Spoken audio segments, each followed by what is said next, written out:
வெண்பருத்தி நூலெடுத்து வாய் வெடிச்ச பூவெடுத்து நான் அணிஞ்சிட தொடுத்து வச்ச நடினமான மாலை இது.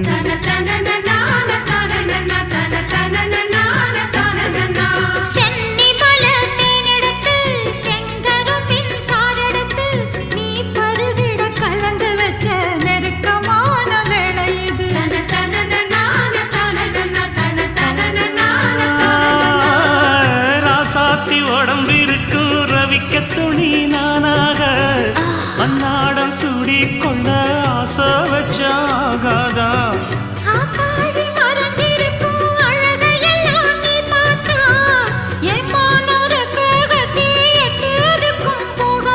அடிச்சீனி சக்கரையே எட்டி நீயும் நிக்கிறியே நான் ஏங்கி ஏங்கி பார்க்கிற போறாங்க